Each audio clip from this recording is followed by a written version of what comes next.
Congress is just going to let them run an illegal cartel. And that is literally and I would have thought there'd have been another plan in place. Man, there's nothing. It's just, hey, Congress, let us break the law because people like college football.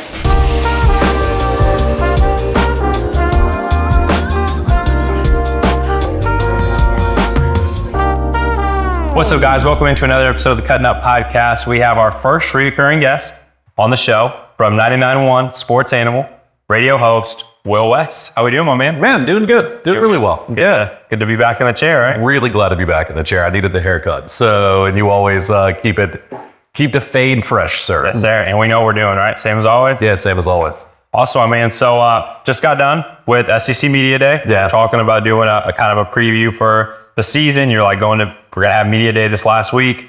Let's go ahead and do it. We should have a good amount of information. So let's dive in. What are some big takeaways? We'll start with Tennessee. We can talk a little bit about a few of the top teams, but we'll start with Tennessee. What are some of the big takeaways from Media Day? Well, the biggest thing for me for Media Day was Joe Milton. We did an interview. We interviewed Joe Milton. We interviewed Josh Heupel. We interviewed Amari Thomas, Jacob Warren.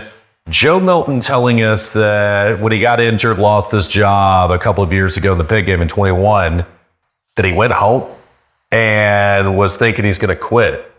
Like back home? Like back to his parents' house, and was thinking, I don't have what it takes to make it as a football player. I need to do something else. And he said about 5 days later that he started looking in the mirror and just realized and said, God gave you a lot of talent. God made you 6'5". God made you 235. God made you be able to throw a ball really far. So you need to do something with this. And it was just interesting to see a young person that's self-aware, but also willing to be candid about that kind of situation. Open up about those things. Most people wouldn't do that. Yeah, absolutely. So that was the biggest thing that stood out to me. Josh Heupel, from a Tennessee standpoint, like when he first started, you could tell, and there are a lot of coaches like this, like they don't want to talk. You know what I mean? That's not what they're there for. And for Heupel, it worked out because Tennessee's athletics director, Danny White's fantastic as far as communication and things like that. But Heupel's actually gotten really pretty good at speaking to the media and doing interviews. And the thing that has made him good at it is, coaches are weird, right? I probably interviewed, 50 at this point, big time coaches over the years. And they're all so bizarre. They're just bizarre dudes. But I think you got to be weird to be willing to work 18 or 20 hours a day, right? 300 days a year. I just think you got to be a little wired differently. And Heupel's kind of shockingly normal a little bit. So, and that's kind of what he did that made him stand out a little bit. It's just, you ask him a question, he has an honest answer. There was no motive behind how he was answering his questions or anything like that. So, that was pretty good. Tennessee they were the last team to go. So at media days, you'll have, depending on the year, 800 to 1,200 media members there, right? And so, but they all want to get flights out at noon on the last day. And so no one is there for the final sessions. So what they've started doing is, a few years ago with Saban in Birmingham, and then they've had Auburn's coach there. They'll have Kirby go last when they're in Atlanta. And they had Tennessee go last this time. And so Tennessee kind of got to have all of ESPN's platforms just to themselves that last session of media days. Nice. Now, you talked to Joe Milton, so I want to ask you this because you're talking about his perseverance and, having the option to walk away from it or give up or go somewhere else after that last time, but he decided he was going to stick around, he was going to fight. How do you think he's feeling for this moment? Because not a lot of quarterbacks get 3 opportunities these days. Now, with the transfer portal, they may get 3 opportunities, but it's going to be at 3 different schools. And normally they're going to slowly work down the ladder from, maybe they start at a big Division I program to then maybe it's still, Division I Power 5, but it's a, lower level school, not really competing for a national championship or for their conference title. And then if it doesn't work out there, you'll see them go down to a little maybe FBS school or something like that, or FCS or whatever it is, just this, lower division. And then they'll go over there and they'll play for a year or two. So to get 3 opportunities at, 2 major programs, does he seem ready for this moment, for this spotlight? He does. And I'll tell you the thing that makes me think that he's ready for it. One, we had a little bit of a sample size of Joe Milton last year. So the disease for Joe Milton was, and you see this a lot of times with quarterbacks coming from high school will have super strong arms, is they don't see it come open they wait until it's open and then just bullet a pass in. Yeah. And Milton also, I think, if he would miss high and that this gets picked off a lot, so you'd see him throw the ball, then, have a bazooka for an arm, but he'd throw it in row 5, or he's throwing a swing pass and he's going to end up ripping the arm off of his running back on a swing pass because there's no touch whatsoever on the ball. We've already seen 2 games where that's fixed. So it makes me think that it led the disease for Milton's fixed. So now the question's how unlocked is he? So I think he's going to be squared away from that standpoint, but I'll tell you the big thing that stands out to me and makes me think Milton's ready is his teammates keep saying, this is Joe's team. This is Joe's team. These dudes aren't stupid. These players aren't stupid. They've been around football forever too. Especially if you're playing at this level, the SEC, they've been in football all their lives. So for Nico at after the spring game to say, no, this is Joe's team. There's no quarterback controversy here. When everybody in recruiting kept saying Nico's not coming to Tennessee to sit, that's going to be Nico's job and he'll just have to deal with the growing pains. To see Nico and all the teammates and Hendon Hooker and all of these guys say, Joe's the guy, it lets me know they've seen enough to know that Joe Milton's ready to take this over. Wow. You say everybody said that. That was me. I said Nico's not coming to sit. You see the money that's getting thrown around, that people are reporting, the NIL deals, and you're like, yeah, he's not taking that to come and ride the bench. You know what I mean? But it sounds like he's in it. I think it's probably for the best for him, right? Because he's physically probably needs a year, and Heupel system's not just a system you can probably jump into and catch on to really quickly here. But to hear that, I think is definitely positive for the Milton fans of the world. And I would say that for Nico, he just needs to sit. But think about this. Remember Trevor Lawrence when he was at Clemson? Week 8 before Trevor Lawrence was ready to take over the starting role. And he wasn't that good even at that point. But then by the time we got to the playoffs, he was an elite quarterback. Tebow's as good of a college player as we've ever seen. Tebow couldn't start when he was a freshman. So Peyton Manning, I was in the stadium. Peyton Manning got booed off the field as a freshman. So it just kind of happens. Freshmen just aren't usually used to this level. Now we're replacing some key wide receivers with Tillman and Hyatt gone. Who does it sound like is going to step into the fold? We got some people coming back. Obviously, we got, is it Thornton from Oregon, who they're saying sounds like he's going to be a big piece of the offense. What are you looking at? What do you think? And so if you look at Squirrel White, as good as he was last year, he really only caught passes in 5 games. So injury, he played in 6, didn't catch a pass in the first one, didn't need to kind of. And then he caught passes in 5 games and he still ended up with pretty decent stats. Brew McCoy is a top 10 returning receiver in the United States this year. And that guy was a monster. When he was at USC, the expectation is Brew McCoy is a franchise-changing, game-breaking receiver. And, he's come to Tennessee and it hasn't kind of worked out that way for him. A lot of that, I think, was Hendon Hooker.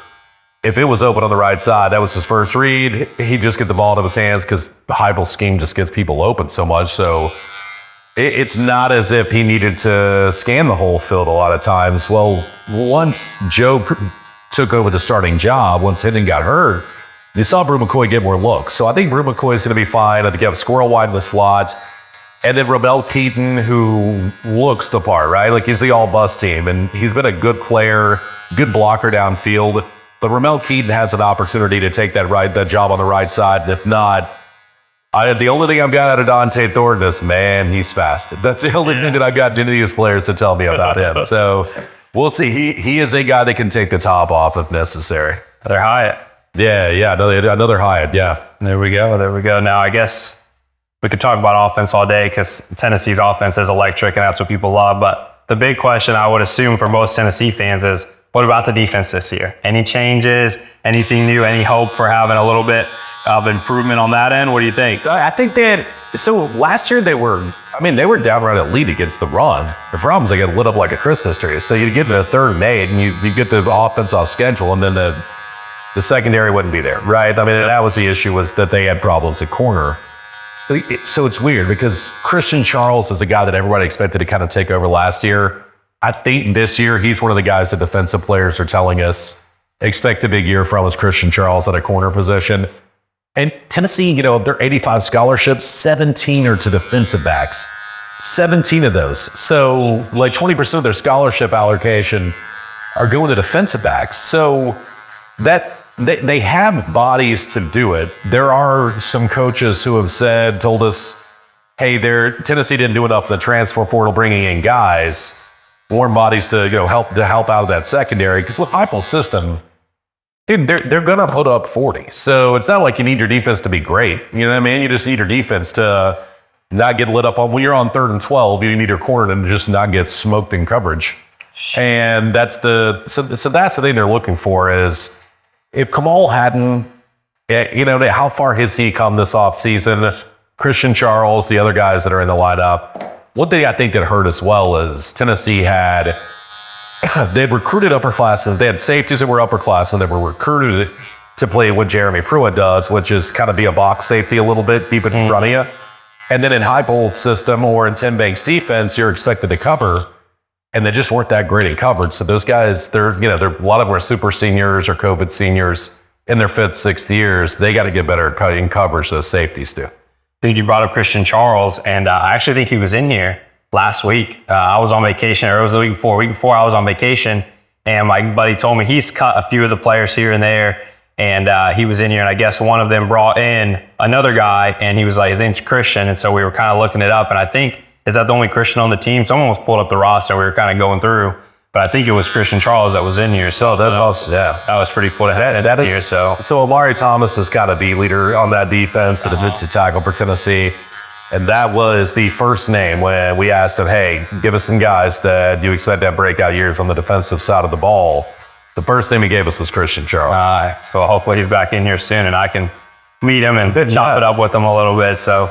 Cool, man. Well, let's talk about some other teams in the SEC. I guess some of the bigger names here, Alabama. Now, you told me the last time you were in here a couple weeks ago, one thing you were interested is that Saban always shows up with an agenda to push, right? He's always got something he's trying to push at media day. Well, was there one this year, or was he pretty quiet? It was just he kind of got up there and just shot the bull with everybody. Like, it's the first time that I've covered in some capacity 16 of these. I've been to 11, and Saban always has an agenda, right? Like always.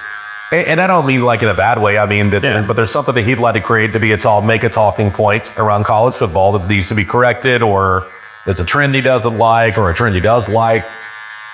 This time it was nothing. He got up and talked about him and his wife going on their 50th wedding anniversary trip, and that was really about it, and just shot the bull with everybody. So it was a little different for Saban this time. And Alabama's in a weird spot because Alabama's they're as deep into the blue chip ratio as any team I've ever seen. Mm-hmm. But man, they just went and got the offensive coordinator on the 49th ranked offense in the nation. They don't know who their quarterback's going to be. Before they brought in the transfer from Notre Dame, I just had people at Bama tell me, Saban is like any of these kids. So that's which I would have thought Jalen Milroe was going to be the guy. Yeah, but it does not look like that's going to be the case, and maybe they're struggling to run the offensive system. But it's really interesting that Saban is one of those. Kirby is another. Mississippi State's doing it as well. You're seeing these programs at a time where you think offense, go get buckets, right? Mm-hmm. They're kind of switching back to a more balanced, or I would even say conservative approach. And I can't help but wonder, is that a bad decision right now, right? When do you see the toothpaste go back in the tube whenever you talk about scheme of football or even basketball or baseball, anything? It's like it doesn't work that way where regression's the right move. I mean, I guess if you just have like straight up better, if you get the mid-90s Cowboys offensive line and the 85 Bears defense, I guess you can just go out there and run whatever you want to, but they're talented. I don't know that they're that talented. Well, that they can just park the bus like that. Saban's probably got nightmares from last year, realizing he can't outscore Tennessee, so he's got to get a defense to try to stop them. Yeah, well, that and then Georgia's offense is incredibly dynamic as well, and so maybe he was looking, let's do something different. I'm just kind of surprised by that Saban would go that route, but it makes you wonder, right? So defensive coaches. Pat Narduzzi has dynamic offense, wins 11 games at Pitt. Yeah. When your boy was there a quarterback, and and Jordan was there as a wide receiver, and they win 11 games. And he, last year at ACC Media Days, rips his offensive coordinator, said he wouldn't run the ball, and goes a different way, and they win 9 games. And I think there's another drawback this year, 8 games. But they're just these defensive coaches that they need you to protect their defense. That's what they want. It's one of the reasons why I always think, as long as Mark Stoops is at Tennessee has a schematic advantage over them, because Mark Stoops wants to set up his defense like a chessboard, wants to just use his offense to protect his defense, and will win with ball control, special teams, and defense. I just don't know that works to win at a high level anymore, but that's where Saban's going right now, and that'll be interesting. Interesting. Some of the other teams at the top, obviously LSU, Ole Miss, Lane Kiffin made some noise with his comments about NIL. What did you think about that? So here's my problem. I appreciate Lane's honesty, but I've been doing this long enough to know that everything he said is absolute BS, right? Like none of it. Like everything he said, they've been paying players since the 1920s that we know of, right? Like it's literally the 1920s. I heard someone on Twitter, they said right message, wrong guy. Yeah. And Lane, I know the NCAA was coming to crush Tennessee because they were doing things dirty. So why are you now talking about this is pay for play? They've been doing pay for play forever, man. Like one of our family friends played at a Big Ten school in the 70s, right? And he got a bunch of money to go to that Big Ten school. He wanted to go to Alabama, but Bear Bryant wanted him to pretend like he failed, spend another year in high school so he could have a year of maturity before he went. I get one of my dad's friends that he worked with in the early 80s, I guess maybe 84, 85, played wide receiver at Georgia, and a booster bought him a Corvette to get him to come to Georgia then. This stuff's been happening forever, so why now that it's like taxable and legal, is there a problem? So when I hear Lane say all that stuff, I'm like, get out of here, dude. And the other thing too is Lane talking about they're poaching players. Like everybody's they're tampering with players. We all know Lane tampered with a quarterback this offseason to get him to come to Ole Miss when he was on another guy's roster. So this is, look, I don't have a problem with Lane as a coach now because the rules allow you to pay players. But Lane's people have been paying players forever, man. So the idea that he's now going to get up on stage and clutch his pearls about how players are getting paid and it's wrong and it's a disaster. And I'm like, bro, I can literally tell you players at Lane Kiffin's people paid to come to Tennessee, tried to pay to come to Tennessee. I guess they ended up going to USC and those guys went to other schools. That's hilarious, man. Funny how that works, right? Yep. So the problem is this. And this is the thing that's the most interesting to me, and I think it's going to be the biggest fight we see in college football the next few years. And it's not sexy, you can't really hot take about it, but listening to Greg Sankey, listening to all these coaches, talking to ADs, they have no solution for this. And what they don't get is, okay, like you're a business owner, right? Yep. If you don't compensate your people, you know what they're going to do? Leave. Yeah, that's exactly. So, when Lane's talking about, they're just leaving for more money. Well, Lane left FAU for more money to go to Ole Miss. You know who leaves for more money in another job? He almost left Auburn. Yeah. He almost left Ole Miss for Auburn. Exactly. If he could have gotten that job, and I know for a fact he tried to get the LSU job. So last year. So Lane was trying to leave for more money. And so when he's talking about that, I'm like, you know who leaves for more money? Everybody, And, yeah. Like, what are you doing, dude? And so to hear him talk about that stuff, and you're right, he's tried at least twice with other SEC schools to leave to get more money. And then he made a comment about, but we have this grad transfers. We got to kill that because they'll decide they want to transfer. They don't know if they want to transfer or not. The strength coach will yell at them, and so they'll decide to go because they don't like being talked to like that. You know who leaves whenever their boss yells at them a lot and you don't pay them enough? Humans. There's nobody watching this right now. Yeah. They would stick around at their job if their boss yelled at them and they got paid less than they could make somewhere else and not get yelled at.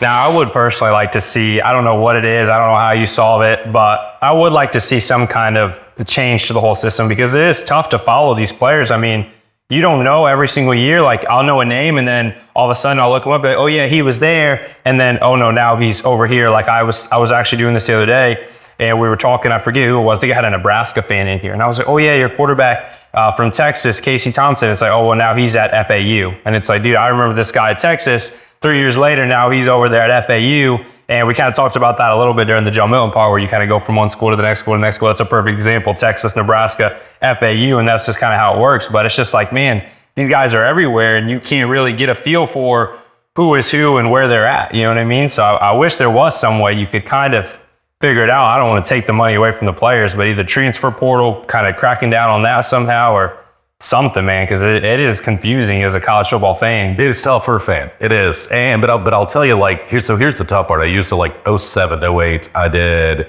PA, public address for Lady Vols softball team.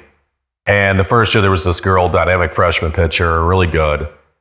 Wanted to be closer to home, so she transfers to North Carolina. They're playing North Carolina the next year, and she just rolls up and she's pitching against her former team. And I'm like, hey, what's going on here? And they were like, oh, well, outside of football and basketball, you could transfer as many times as you want to without sitting out. And I'm like, wait a minute, what? So, there's only one answer to this, and that's guaranteed contracts. But the problem is then you're in a revenue sharing position. And I don't even know how you work that around Title IX. I don't know coaches. I mean, you got to think about this, right? Like Nick Saban's making more than Mike Tomlin. Like there are crap coaches that are making more than a lot of really good NFL coaches. And that situation is not going to happen anymore if you have to pay players. So their choice is go back to making what they should make, these college coaches, where they make 60, 70% of what NFL coaches make, and then have to deal with the fact that the roster is going to turn over all the time, or have guaranteed contracts and do some type of revenue sharing with players where you can have control of their roster.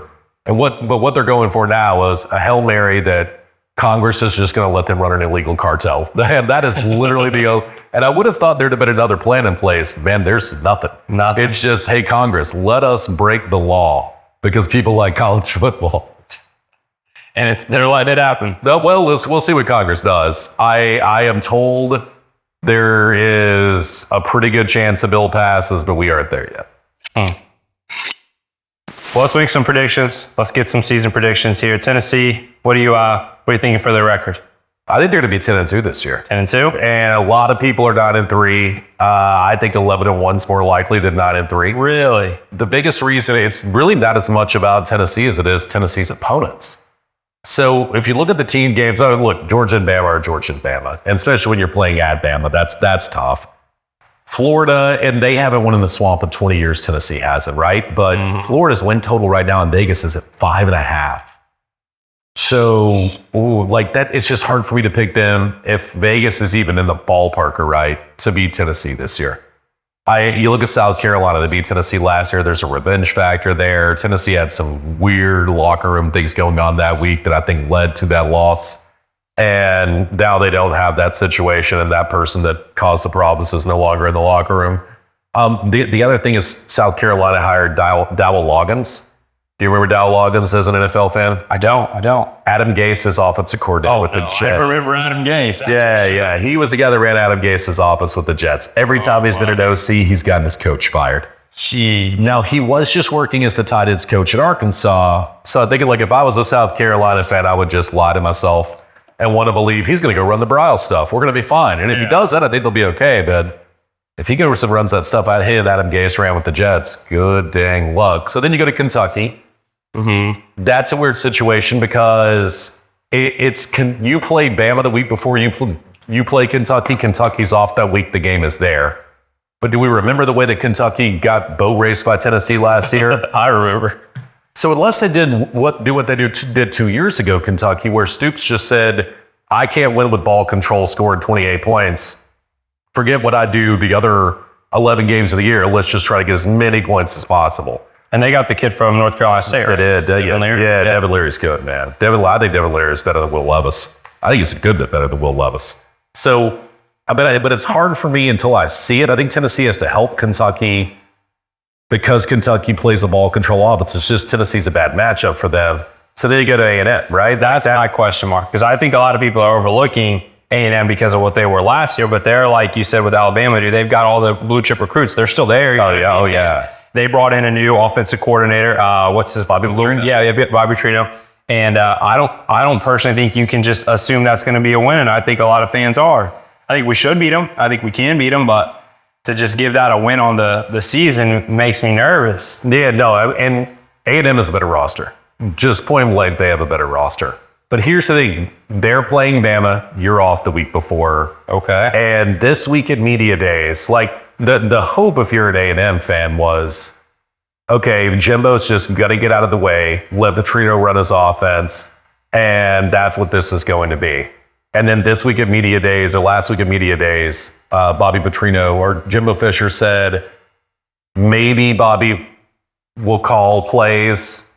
And then when asked again about it, like, okay, wait a minute, how's this offense going to work? Whose system is this? I don't want to get into that. So we've seen this happen a lot in college football. Mac Brown, when he was at Texas, it wasn't working out defensively, hires Manny Diaz to be the DC. But he doesn't let Manny bring in any of his assistants, and it's all his buddies, and it doesn't work out because they don't let him run the full system. We saw that at Tennessee. This is former Miami Hurricanes. Yeah. Coach Manny Diaz. Yeah, and all too well. So Mac Brown ends up getting fired because of that, because it didn't work out, and there was a train wreck there. Jim Chaney here. Tennessee hires Jim Chaney. Jeremy Pruitt keeps his buddies there. They don't run the system. They don't let him run a system. Jeremy Pruitt ends up getting fired there, at Tennessee, and it was a failure before that. Tony Franklin at Auburn. He was there when Tommy Tuberville was the coach. He ran air raid. They wanted to modernize the offense. Tuberville brings in Tony Franklin to run his offense, doesn't let him run the full offense. It ends up being a train wreck. Tuberville gets fired. Like, we've just seen this so many. Dave Clawson. Dave Clawson's a great coach at Wake Forest and great play caller. He comes here. Philip Fulmer has a lot of his longtime assistants still on the staff. They don't let Clawson run his full offense. It ends up being a failure. I just have a hard time believing that Petrino and Jimbo are going to be able to coexist, especially if the way it looks right now, Jimbo's not going to let Petrino run his offense. And Jimbo's on the hot seat, right? You think if it's another season like last year, he's done or what? They have to pay $70 million to get him out of there. Sheesh. So maybe he's not on the hot seat. Yeah. So I mean, never say never, because Texas oil money's Texas oil money. Mm-hmm. But I just have a hard time believing they would fire him and penalty up $70 million plus. You're usually at that point looking at about another $9 million in buyouts to go hire the coach you want and all the assistants you want. Then another $9 million or $10 million in salary. So are they willing to pony up $90 million this year to have a new coach in place? But with Texas coming to the league next year, maybe they are. Was there a lot of talks about that merger at the media day, or not really? Not really. Not that much. Yeah. That'll be a next year conversation. Also, it's kind of like Oklahoma. Texas might have the best roster in football. But what is Steve Sarkisian going to do? Because there are a lot of times he's underachieved. Hey, question. I do actually have this question. Arch Manning and Texas, if he doesn't start, you think he's gone, or you think he sticks around? No, I think he'll stick around. Okay. Yeah. So I think he'll stick around. I don't think he's a jumper. And part of it is when you see what the Mannings have done in the past, they've been willing to bide their time and then take over the job the sophomore year. Because I was having that discussion with a buddy of mine the other day, and I was like, I think whatever they decide to do, that Arch Manning is already aware of what's happening. Like, I don't think they brought him in and they would do anything different than they promised him. You know what I'm saying? Like, there's just no way. Like, so if he is in a battle, or he potentially would sit, I think he knew that going in there, and he's probably going to be okay with it. I think he leave, but I would agree with that. And also, I mean, there are a lot of talks that he's at about $1.5 million, $2 million of an IL. Texas right now could just pay more in IL than everybody else. So, I mean, he's going to make a lot of money to sit there and just learn. Sark's a good guy to learn from there. And so I think Arch will sit for a year, take over the role next year, 2 years as starting quarterback, go to the NFL and be super rich. So you said Tennessee more than likely 10-2, but more probable to be 11-1 than 9-3. I think so. Who do you think wins the SEC, East and West? I think that, honestly, man, right now, every time anybody starts throwing dirt on Saban's grave, Saban wins. And so there is no football answer to this whatsoever, or reasoning behind this. I'm just going to bet that Saban gets it done. For Georgia, the other side of what Georgia is, Todd Monken's now with the Ravens, right? Their offensive coordinator. And they hired Mike Bobo, who's not been a particularly great play caller in his day. So I think they take a slight step back, which means probably, 11-1 and they win. Where was he at, Mike Bobo? Sound very familiar. So he was Georgia's offensive coordinator when Mark Richt was the coach there. Okay. Became the head coach at Colorado State. Okay. And then was an assistant on Georgia's staff last year coaching tight ends. And I think he's a really bright mind. Now, the one thing that could save him is he always had the same offensive line coach that he clearly got along with, but the guys' players would always underachieve. So I think he could be, with Stacey Searles as the offensive line coach at Georgia, that could make a difference. But give me Bama over Georgia, and I'm just betting Saban gets it done. Think LSU has a good year? I think LSU does have a good year. And the one thing I want to see from LSU is that their offensive line improves. That is my only concern for them, is that they didn't block particularly well at times last year. And when we start talking about, back-to-back winning or winning, the West or competing for a national championship, you got to have a pretty good offensive line, and I just don't know that they have that yet. Now, I did see, because we brought up the Gators a little bit a minute ago, and I saw something. I want to ask you about it. It was a reporter. It was like the last day. It was another reporter talking to another reporter. I want to say it was on Twitter or something. And they asked him, okay, after 4 days, you're exhausted. What are you going to go do now? And he's like, well, I'm going to go pick up some Chinese takeout, go back to my hotel. I'm going to turn on the Billy Napier interviews, and I'll be asleep within like 30 seconds because they were that just boring and dull. So I was going to ask you if you kind of heard any of the same kind of things where it was just kind of dead for him, or was that just some, Vols fans or Gator haters talking there, or was he really that boring, that dull in his interviews? He just is a boring guy. Yeah. That's the one thing I think about Napier is he just isn't a dynamic personality guy. That's okay. Like Kirby's not either. Yeah. So if Florida wins a bunch of games, nobody's going to care that Billy Napier's awful when he's behind the podium. Yeah. Because Georgia fans don't care about Kirby being terrible behind the podium. Yeah, right. Fans, yep. It's one of those things people love Butch Jones isms and things like that and champions of life and all that stuff while Tennessee was winning games brick by brick. But it's when they start losing games, right? Yeah. So it's kind of like I dated this girl one time and I had a feeling she was cheating on me. And then all of a sudden after I got that suspicion she was cheating on me, I was like, man, she chews loud. I hate her laugh. Like you start noticing things. Yep. Once you think something big is going wrong. And I think that's what's going on in Florida right now is they weren't good last year. Billy Napier's probably not going to be good this year. Isn't expected to, according to Vegas.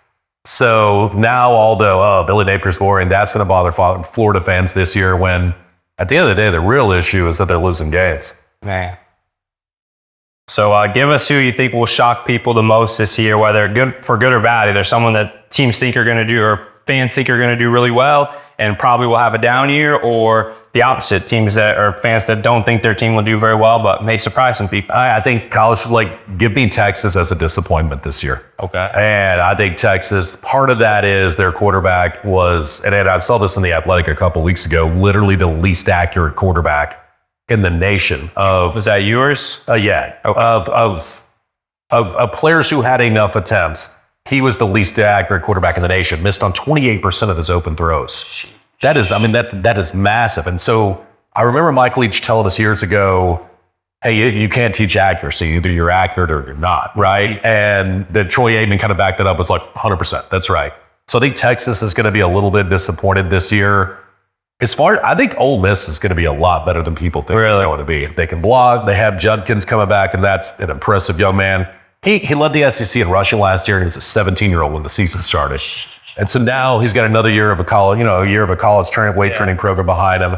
And they have multiple quarterbacks in Jackson Dart, and they brought Spencer Sanders in from Oklahoma State. I think Ole Miss can be back to a 10-win season this year. Which is nuts because they were sneaky good last year, which no one really paid attention because of the style they played. There wasn't too much, high-flying offense like you're maybe used to with Lane Kiffin, but they were 10 wins last year. Yeah, well, they were eight last year. Was it 8? Yeah, I think it was 8. But weren't they like 6-0 or 7? Yeah, they were 7-0. 7-0. There's a lot of fell off. Yeah. Or maybe 7-1. So something like that. Yeah, they were doing really well sneakily. And so awesome, man. Well, we're gonna wrap up here. Let's check out this haircut like always. Done it a million times. So pretty sure meets the standards, but fantastic. We'll double check it out. Yeah, I appreciate it, man. Look good, my man. Yeah, thank you as always. Thing will work. Appreciate you coming in, Will. Plug your stuff, man. What do you got going on right now? Obviously, you're back on the radio.